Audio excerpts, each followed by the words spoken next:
Hindupuram MLA Nandamuri Balakrishna Telugu ప్రజలకు ఉగాది శుభాకాంక్షలు తెలిపారు. పండుగ ప్రాశస్త్యాన్ని వివరించారు. తెలుగు ప్రజలు ఐక్యంగా ఉండి చక్కటి భవిష్యత్ ప్రణాళికతో ముందుకెళ్లాలని ఆకాంక్షించారు. ఉగాది శుభాకాంక్షలు. ఉగాది అంటేనే మన దేశంలో ఈ సంఖ్యాశాస్త్రానికి చాలా ప్రాముఖ్యత ఉంది. అలా చూస్తే మనకి 24 కళలు శాస్త్రాల జోలికి వెళ్తేనేమో మనకి ఏమైనా 18 పర్వాలను ఉపనిషత్తులు 18 అలాగే ఈ ఉగాది అనగానే మనకు గుర్తొచ్చేది షడ్రుచులు ఉగాది పచ్చడి.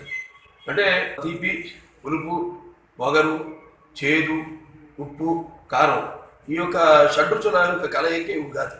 అంటే జీవితంలో మనం ఎన్నెన్నో పరిస్థితులు ఎదుర్కొంటాం. అన్నీ బాగా జరగచ్చు, అప్పుడప్పుడు కష్టాలు ఎదురవచ్చు. అందుకని మనం అన్నింటి కూడా సమానంగా స్వీకరించడానికి సంసిద్ధులై ఉండాలి, సంశిక్షితులై ఉండాలని తెలపడమే ఈ యొక్క ఉగాది పండుగ యొక్క ప్రాశస్త్యం.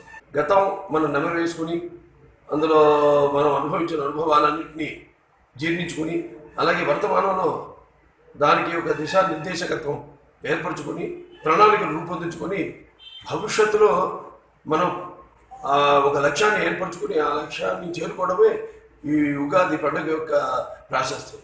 కాబట్టి అందరూ గత అనుభవాన్ని మర్చిపోకుండా, మన గత వైభవాన్ని మర్చిపోకుండా మనం అంతా ఐక్యంగా ఉండి ఒక మంచి భవిష్యత్తుకు ప్రణాళిక వేసుకోవడమే ఉగాది పండుగ ప్రాశస్త్యం. కాబట్టి ఆ రోజు మీ ఇష్టదైవాన్ని తలుచుకుని పూజించి ఉగాది పచ్చడిని సేవించి ఆ భగవంతుడు మీ అందరూ కూడా అష్టైశ్వర్యాలను, సుఖ సంతోషాలను, భోగభాగ్యాలను, కీర్తి పరిశ్రమను, సిరి సంపదలను, ఆయుర ఆరోగ్యాలను, నవగ్రహాల అనుకూలాన్ని ప్రసాదించాలని మనస్ఫూర్తిగా కోరుకుంటూ మరొకసారి మీ అందరికీ ఉగాది శుభాకాంక్షలు.